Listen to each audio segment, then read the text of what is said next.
just, instead of this, hey, good morning, everyone, and welcome to the UroPatient. I'm your host, Vic Cities, and this is the UroPatient podcast. If you're watching us, we come to you live every Saturday at 10:30 Central Time, and live on YouTube, Facebook, and X. So be sure to join us, subscribe, and like us on all those channels, because why not? 1, 2, 3. Also, best place to go to our website at UroPatient.com to see all of our past episodes. Plus, we've got these great helpful handouts that are always available. So check all those things out for you. So that's what she's referring to. This week, and then in each kit comes a variety of different rings. And so some of the rings will be too large and some of them will be too small. And that's just a matter of practicing too, to see that when you inflate it, does the ring that you're using hold the penis full so that it's not going to be leaking fluid, blood out of it. If it does, then you have to go to a smaller one. And sometimes when you're using the smaller one, that's when you can get some discomfort because it's just a little too tight on you. So it's, again, a matter of deciding which of those rings are going to work the best for you. You want to either trim the hair. You can trim it a lot of different ways, but you want to trim the hair around the base of the penis. The reason you need to do that is you're going to need to get a good suction seal around that area. And if you have a lot of hair, you're not going to get a good suction seal. It's not going to happen. Trust me, you won't get good suction. But when there's not hair, you do get good suction, and you will definitely have suction when it's against your body and there's not a lot of hair. So that's going to be really important. Alternately, you can use a little protective device. You see this hole in the middle, and the penis goes through the hole, and then this covers your hair and skin around the penis. So this is a guard that covers the hair and skin. And it can sometimes help. So your penis is in this hole, and this guard protects the skin and the hair around it, so that it can also sometimes help you from pulling other things in. But I'll tell you, your scrotum can pull through this hole too, so be careful. Lubricant is a really big deal for the vacuum device.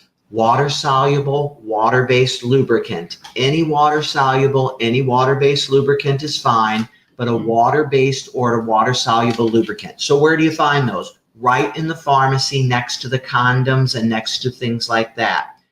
Water-soluble, water-based, no Vaseline-based. That's very important because it can damage the pump. And don't be shy with it. You will figure out how much is too much. I have patients who like not quite so much, and I have patients who like a very generous amount. In general, I think a good generous amount can be very helpful. Did you say the same? I do. And I usually tell the men to place the lubricant on the head of their penis and on the shaft of their penis and rub it all along there, so that when the penis starts to get larger inside the cylinder, sometimes if you don't have that, it like curls under, and then the skin on the penis is actually rubbing on dry plastic, and that's very uncomfortable. So this is my finger, of course, but you rub it across especially the tip of the penis and along the shaft. You can coat with lubricant. You can work that on the penis. Then you're also going to lubricate inside here, inside the tube. So you slip and slide in there rather than stick in there. So you're going to lubricate your penis well, and you're going to lubricate the tube area where it goes in. So you have lubricant both places, and you kind of slip and slide in there. And I also put like a big dollop of, can you just show her what I'm talking? A big dollop of the lubricant right there, and I tell them to place their penis on that dollop. That's great. So that it also slides down easily. I know this is crazy, but you're learning this, and this does seem crazy. I know you're thinking this vacuum pump, but think about it. If this is dry, the skin is going to you're going to kind of do this instead of slip right in there. So she's saying put a dollop there and you'll slide right in. Lubricate your penis, put some lubricant here and slide right in. Or lubricate the whole canal and you'll slide right in. We'll show you more. But if you can start with anything, and that's where pills come in important. You think, well, gosh, the pill doesn't really work. But does the pill help at all? If the pill gets you up to 30, 40, 50% and no pill, you're at 10 or 0, now you've got this starting point that if the pill helps you in that way and you don't have problematic side effects, you can start with that much and it's going to come up that much easier inside the device. So then the proper pumping technique. Well, first off, let's go over to this and let me show you how to put a device, for example, together. All right, so let's zoom in on the picture, and here, there's a gasket right here. So if you try to push straight in, it's going to be harder to do than if you push and twist and it'll go right in because of the gasket where these two come together. So that gasket is what makes it a lot easier to push and twist. Whether you have a manual or you have a battery operated, they have a gasket and you got to push and twist. And now it becomes one piece. The manual one will come off this way and it'll have a button on the bottom side of it and a release button on the end, or opposite. Two buttons on there, one to cause the suction, one to release the suction. The manual one, this is just one. Sometimes they pump like this. Sometimes they pump like this one does. But either way, you pump it. You can do it with one hand. You pump, and this is against your body, and you pump. So you pump this way. You can put your thumb here and pump like this. You can hold it upright and pump like this. But you find a comfortable position and you can pump with one hand, and then this is up against your body. So up against your body, and you're pumping with the other hand, okay? So that's how you would pump. The release button is right. It's different on every product. Every device is a little different. Yeah. But on this device, that's the release button right here. That's the button. So when you push this button, that button is going to release the suction. So that is the release button on the end there. So you have a release button and you have the pump. When you have a battery operated, you'll have a button that you press to cause the suction and then release and hold it to let it move down to the tip of your penis. And then you'll have, but if you want to completely release the suction, you're going to push that button that's on the end or wherever it is on your device. Sometimes it'll be a colored button, but push that button to release the suction and then pull it away from your body, and that will break the suction completely. If you push the button, it'll release 90%. If you pull it away from your body, it'll release the remaining, and it'll completely release from your body. And I'll show you that in a minute. I'm going to try to show you as best I can. It's easier in the office because I can kind of demonstrate and stand and show you. I'm going to do my best to do it on this video, but we'll see how that goes. Okay, go back to the slides and let's move on. So every time you give a couple pumps, we talked about earlier, every time you give a couple pumps, wait 5 counts. 1, 1,000, 2, 1,000, 3, 1,000, 4, 1,000, 5, 1,000. Every time you give a couple pumps, wait 5 counts. Every time you push the button for 2 or 3 seconds, wait 5 counts between. Push again for 2 to 3 seconds, wait 5 counts. The reason is you're trying to let the blood move across the penis down to the tip of the penis instead of just the base. You want it to move across down to the head. And if you rush it, it will fatten up at the base, just like Kathy was talking about earlier. So, and that's sometimes when I find my patients give it up. They go, no, it hurts too much, it's not working, and they throw it in their bottom drawer. So that's where we like to suggest that you go back to your practitioner and you ask them for more assistance. And then don't forget that each of the devices comes with handwritten instructions. It comes with a video. So there's a lot of sources where you can go online and find out the best way to do it if you can't figure it out. And every time it hurts, this is not a pain for gain. Every time it hurts, you're going to release, you're going to push that release and pull it away from your body and break the suction. And you may do that 10 times, 20 times, 30 times. Doesn't matter how every time it hurts, release and readjust it in there. If it's getting fat at the base, you got to release and readjust it. If it's doing anything unusual in there, release and readjust it. Remember, no pain for gain. Every time it hurts, release and readjust it accordingly. But remember, if you're pushing on the manual, it's going to go bzzz for 3 seconds, and then you're going to release that, still holding the suction, but not creating more suction for 5 seconds. Bzzz for 3 seconds, release for 5 seconds. When you're using this one, you're going to pump, then you're going to hold 5 seconds to let it move across. But I think the more that you use it, that pain ends up going away because your penis is getting used to being stretched out again, because it may have been years since you've had a good erection. Or that much blood in your penis. Exactly. Ensure only the penis is in the cylinder. You don't want any scrotal tissue or anything else in there. So you do want to make sure that nothing else is being pulled up in there. So make sure you're doing that properly. Do not over pump. If it's hurting or anything strange is going on in there, your penis looks strange or anything, release and readjust it. If you feel pain, if it's getting fat at the base, if it's doing anything unusual, release and readjust it. Always err on the side of safety. Okay, so that's how you pump. Now you've learned, and so you practice that every single day till you perfect a painless, even lifted off erection. So you got this against your body, and you perfect getting a painless, even lifted off erection. It doesn't hurt, it's even across it, and it's lifted off. That's your only goal. Once you've done that, and you're like, and so when you're practicing, once you get a painless, even lifted off erection, you're going to just let it sit in the cylinder for about a minute or two. And then after the minute or two, you're going to take it all the way out. It's not even going to go all the way down. Put it right back in and work it up again till you get another painless, even lift off erection. Hold it for 1 to 2 minutes, take it all the way out, put it back in. Bring it back up again till you get a painless, even lifted off erection. Hold it for 1 or 2 minutes, take it out, put it back in.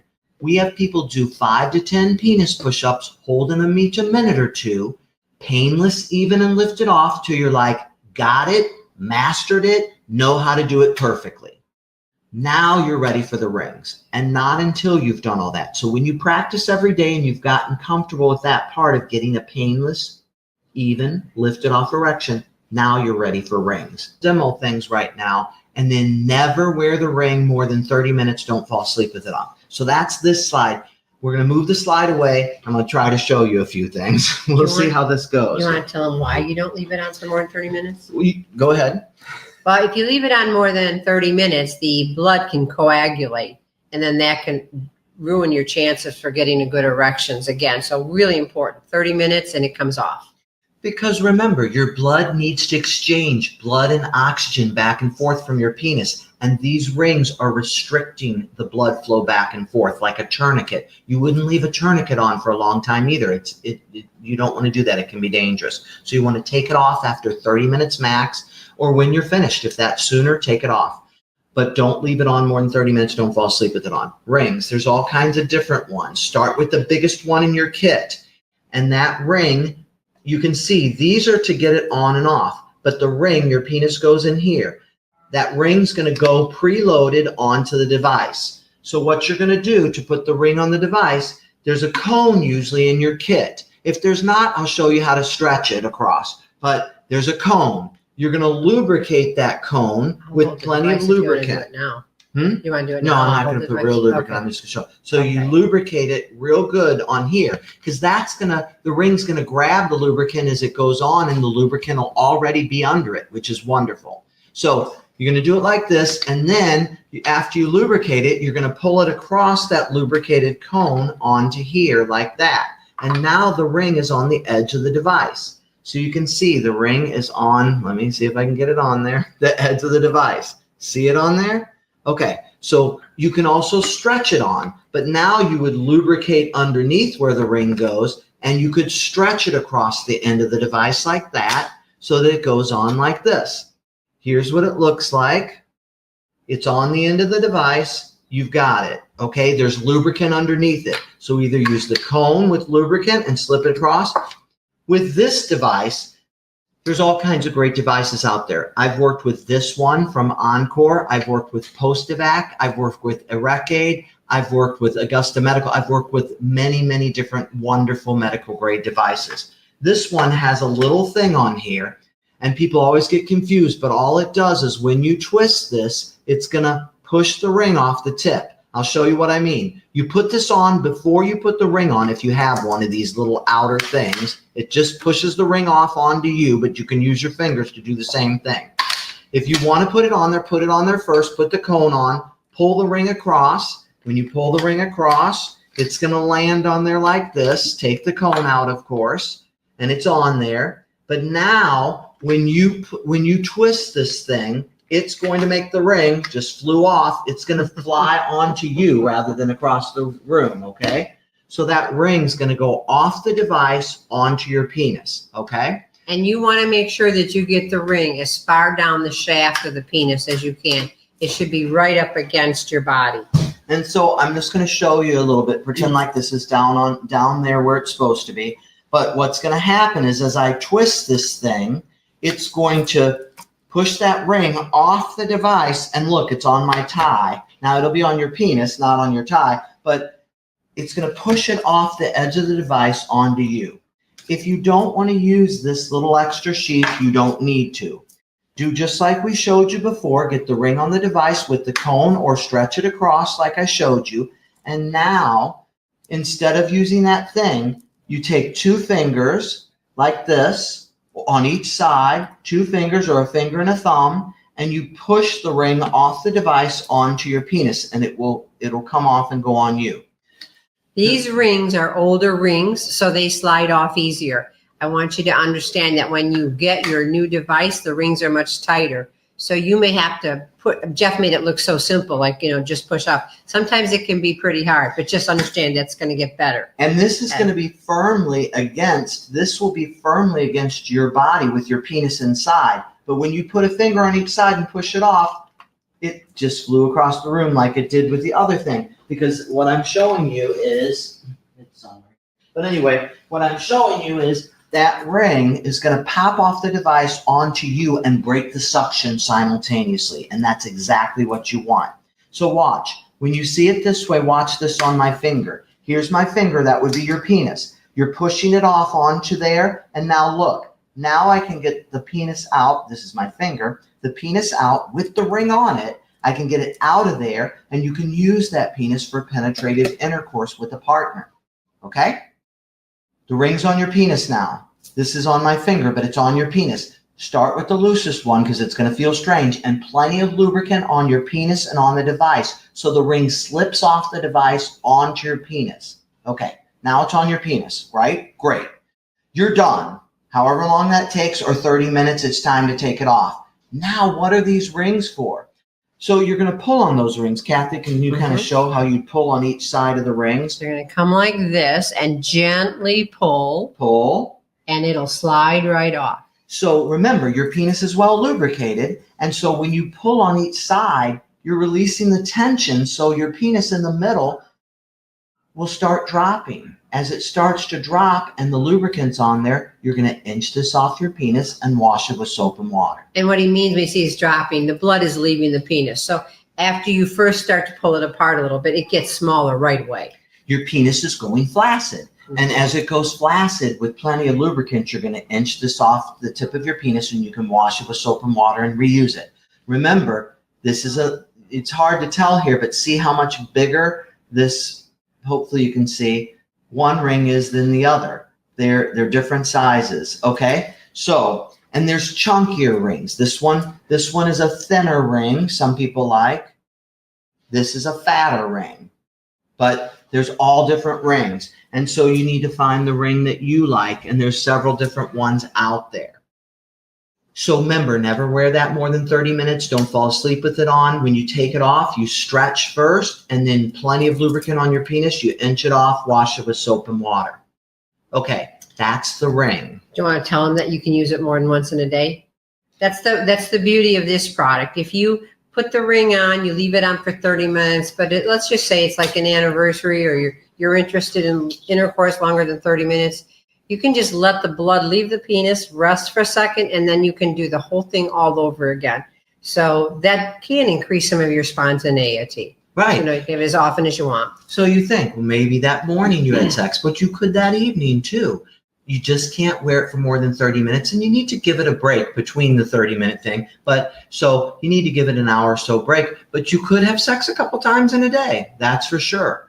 Let's say you're on a romantic weekend. You could have this intercourse kind of sex using this. Let's say you want to be more spontaneous and don't want to deal with it. Have outer course. You don't have to use this, but it can be helpful if you want to have penetrative sex. Hey, Jeff and Kathy, that was great. Glad you presented all that great information. I know it's going to be helpful for all of our urology patients that are using the vacuum device, maybe learned a tip or trick that you didn't know, or maybe you're thinking about getting one and weren't sure about it, go ahead and give it a try now.